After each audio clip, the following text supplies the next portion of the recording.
Welcome to the Deep Dive. We take your sources. This time, it's a really rich look at crime and just general chaos in the Scottish Highlands, and pull out the key stuff you need to know. Yep. And today, we're zeroing in on Locked Up. It seems quiet, windswept, but that's where Police Sergeant Hamish Macbeth lives. Right, but this isn't your typical cozy mystery setup, is it? Not at all. The sources we've got really dive into Hamish's, well, let's say complicated life, both work and personal stuff. We're looking at two pretty intense murder cases he tackles. And it reveals a lot about, the darker side of things hiding under that picturesque Highland surface. Exactly. So our mission today is basically to unpack Hamish Macbeth. Why does he hate the idea of getting promoted? How does his, let's call it unique policing style actually get results? And we have to talk about that whole relationship drama that almost ends at the altar. It's quite something. It really is. But we should start with the core thing about Hamish, shouldn't we? This fundamental tension. You mean his love for Locked Up versus his absolute dread of promotion? Precisely.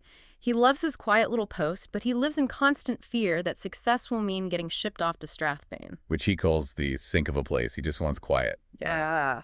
With his pets. His cat, Sansi, his dog, Lugs, and a cup of tea. That's his ideal world. And that fear, it really drives the first big situation we look at. He gets promoted to sergeant. Without even taking the exams, which for Hamish isn't good news. He sees it as a plot. By his nemesis, DCI Blair. Yeah. The city cop. Yeah, Blair. Yeah. Very by the book. Wants Hamish gone, basically. Thinks he's an embarrassment or just unprofessional. So Blair thinks, okay, I'll send him a constable. That'll sort him out. Enter Josie McSween. Pretty, brown hair, a bit plump, the sources say. But the key thing. She's completely starstruck by the legendary Hamish Macbeth. She actually wants a big police career, unlike Hamish. Absolutely. Oh. But Hamish, well, he learned his lesson before, didn't he? With his ex-fiancée Priscilla trying to redo his kitchen. Right, so he's determined to keep Josie and really any hint of domesticity far, far away from the police station house. This sanctuary. Sanctuary. He gets pretty desperate, actually. He talks Josie into staying at the manse. With Mrs. Wellington, the minister's wife. Oh, this part is brilliant. Isn't it? Mrs. Wellington is described as vast, tweedy, formidable, and she runs the house like a military operation. Washing only on Thursdays. And Josie is just horrified, mortified, actually, when she discovers Mrs. Wellington's underwear. These huge cotton knickers fastened at the knee with elastic. It's such a vivid detail. It tells you everything about how much Hamish wants his own space. Yeah. He'd subject someone to that just to keep his kitchen private. Exactly. But Josie quickly finds out his policing is just as strange as her digs. Yeah. She catches a shoplifter, clear as day on video, tries to make the arrest. And the shopkeeper just waves her off, calls the guy a poor old drunk. No charges. And Hamish backs the shopkeeper up. He does. He basically tells Josie, look, around here, peace matters more than procedure. He's not interested in stats, arresting kids with water pistols, that sort of thing. So wait, he's a sergeant, but he's actively avoiding arrests for actual crimes. How does that even work, especially with someone like Josie watching? Well, for Hamish, it's about local knowledge, knowing his patch, genuinely caring for the people, even the troublemakers. He sees it as protecting them. But Josie just sees unprofessionalism. Oh, A bully, even. pretty much. She thinks he's weird, deliberately avoiding arrests. The clash is immediate. It shows how deep his philosophy runs. He protects Locked Up, even from the letter of the law sometimes. Okay, so that's the setup, and then things really kick off. Chaos arrives, starting with the Lammas Fair in Brakey. Right. This fair is pure Highlands. You've got the Lammas Queen being crowned. That's Annie Fleming. Local girl, very pretty. And there's the ceremonial tiara, quite valuable apparently. And then there's the Bury man. The guy covered in burrs. Strange tradition. Yeah, it represents town shame, or maybe fish. It's a bit unclear. But it's all very traditional Highlands stuff. Until it's not. The tiara gets stolen. Violently. Very violently. Sir Andrew Etherington, who's carrying it, gets stopped. 4 guys, they use dynamite to blow up a tree across the road. Wow, dynamite. That's professional. Coordinated. Definitely. And what immediately flags it for Hamish is one of the robbers using this really odd, fake Irish accent. Fake, like deliberately bad. Yeah, almost theatrical. It screams deception, not just disguise. Okay, and then there's this other detail. The fortune teller. Ah, yes. Josie goes to see a gypsy fortune teller at the fair, trying to, soak up the local atmosphere. And the fortune teller warns her. Gives this really specific warning. Banging flames and bombs! But she seems so ordinary, Josie didn't take it too seriously, and DCI Blair just dismissed it. sodding gypsies, he says. Oh, terrible. Because that prediction, it comes true, doesn't it? Horrifically true. Months later, Valentine's Day. Annie Fleming, the Lammas queen, She gets a package. and opens it. It's a letter bomb, packed with nails, ball bearings, kills her instantly, destroys the kitchen. And it's sophisticated. Not just anyone could make that. Exactly. The police realized this needed real skill, especially making the fuse. This wasn't some local grudge gone too far, or at least not carried out by an amateur. Which forces Hamish to dig deeper into Annie Fleming herself, past the innocent image. Right, and what he finds is pretty shocking. Strict religious upbringing, free Presbyterian, but underneath, She was manipulative. ruthless, used her looks, flirted constantly, broke up her friends' relationships, went clubbing in Strathbane, Stardust Disco. That's where she met older men. met men, used drugs. They found ecstasy pills sewn into her jacket hem after she died. She was leading a double life, basically, a master manipulator. So Hamish has suspects now. He looks at the drunk connection first. Yeah, Jake Cullen, the disco, dreamboat, drug dealer. Hamish arrests him, But Cullen gets bail. makes bail, and then boom, shot dead right outside the court. Convenient. Very convenient. So that lead dries up. What about the men she played around with? Well, there's Bill Fremont, married guy, co-owns a wildlife park, admits to an affair. His wife suspected something. Even the minister, Mr. Talent. Even him. He admits Annie flirted. He was sinfully flattered, he says, until she just laughed at him, called him a silly old goat.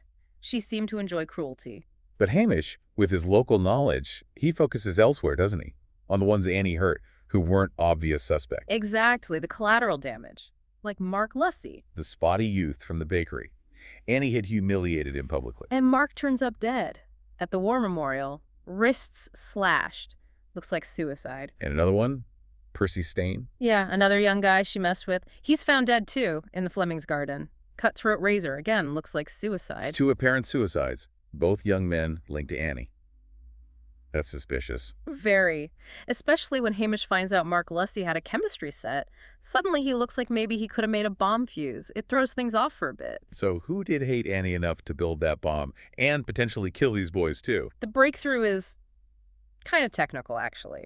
Hamish gets Mark Lussey's old phone records, and the last call Mark made wasn't to family or friends. It was to the town hall. The town hall.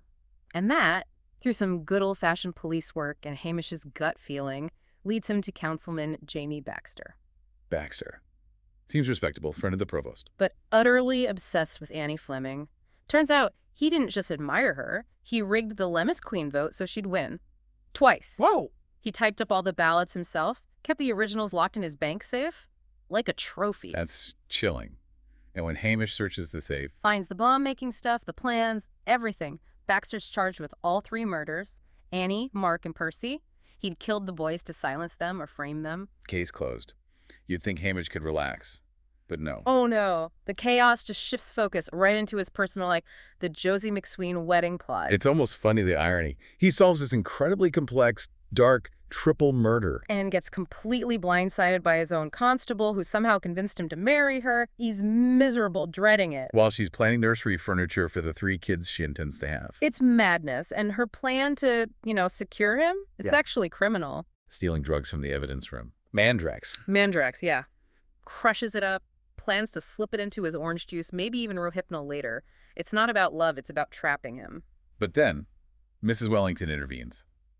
Accidentally. Thank heavens for Mrs. Wellington and her fondness for orange juice. At a dance, Josie spikes Hamish's drink. But Mrs. Wellington grabs it instead. Drinks it down, passes out cold.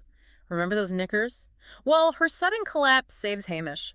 For a bit. And they just blame it on her mixing medication. Yeah, high blood pressure pills and sleeping pills. Plausible enough. Josie gets away with it temporarily.